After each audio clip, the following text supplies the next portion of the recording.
I know what a world without nuclear weapons looks like. It's not a very nice world, because a world without nuclear weapons is the world before 1945.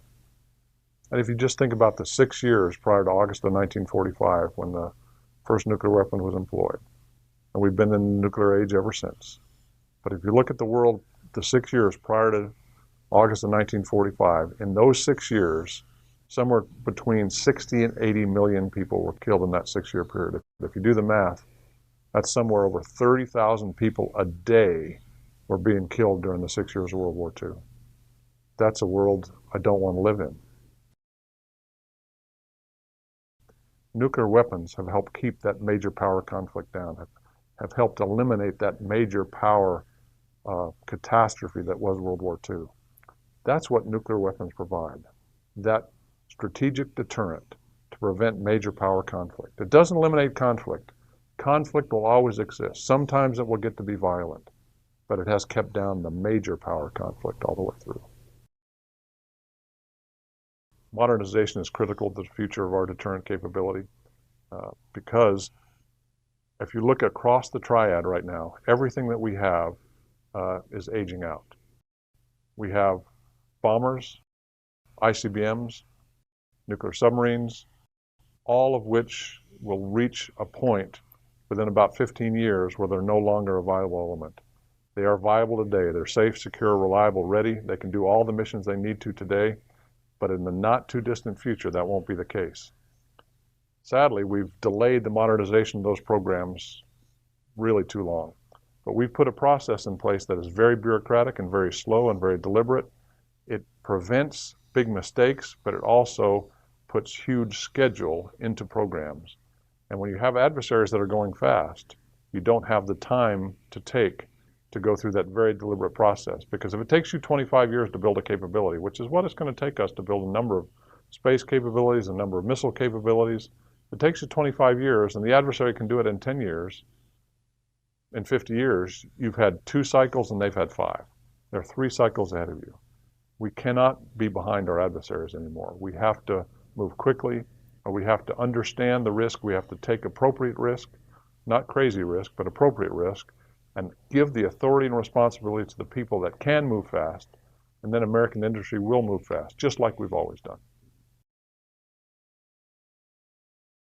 One of my favorite stories is General Schriever at the beginning of the space program, as he's building the Corona satellite program, the first spy satellite. It didn't work until the 13th attempt. 12 failures in a row, and then finally works the 13th time. He had things blow up. Sometimes when the satellite made it to space, they didn't make it back to Earth. Splashed in the ocean multiple times. Things broke all over the place. But each time he did that, they learned, and they didn't make the same mistakes again. They learned from the mistakes they made, and because of that, they were able to turn it fast, and they were able to test on a very rapid sequence. In today's day and age, you can imagine the headlines of the paper if you had any program that failed 12 times in a row. It would just be a death knell. The program wouldn't be allowed to succeed. But that's actually how you go fast. You go fast in this business, which is a very difficult business, by pushing the envelope, learning, instrumenting the test so you understand what happens and what goes wrong, and then go fast. So the 3 priorities for this command are, I think, pretty simple and straightforward. Priority 1, above all else, we will provide a strategic deterrent. Priority 2, if deterrence fails, we will provide a decisive response. And priority 3, we'll do it with a combat-ready force. Whenever I say those priorities, what people hear when I say that is they think about our nuclear capabilities. That's probably where your head went. That's where most people's head go when I say we will provide a strategic deterrence. If deterrence fails, we'll provide a decisive response. We'll do it with a combat-ready force. Everybody goes to the nuclear capabilities. But it actually applies to every element of this command. Nuclear, space, cyber, missile defense, global strike, electronic warfare, intelligence, targeting analysis, all of those capabilities we bring to bear on the fight today.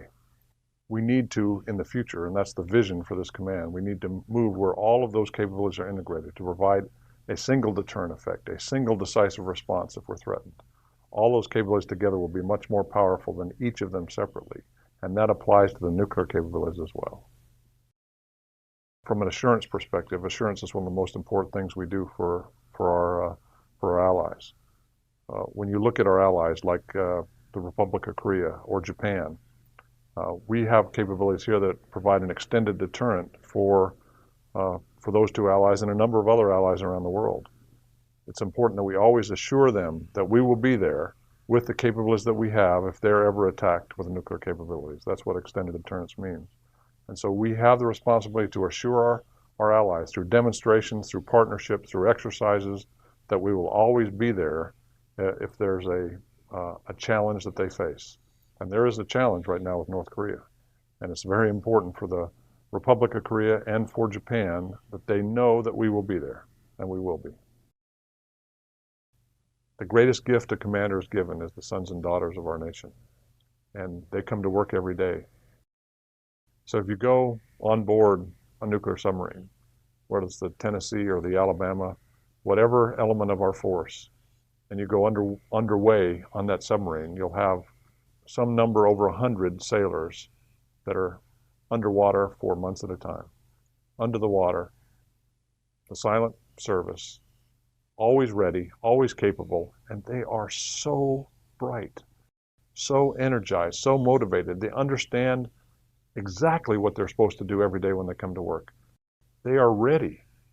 If you go to the missile fields of Montana, North Dakota, Colorado, anywhere you go, and you go into a launch control center, you'll find two young Air Force officers sitting alert for 24 hours, ready at a moment's notice to respond. And they are highly motivated. They understand that they're doing the most important job that their country has to give, and they're doing that, and they're ready. It is the greatest feeling in the world. It is the best part about being a commander, without a doubt. The best part of being a commander is actually seeing the young men and women who do this mission every day, the soldiers, sailors, and airmen and Marines who sign up to do some of the most difficult jobs that our country has. And man, they do it, they love it, and they're good at it.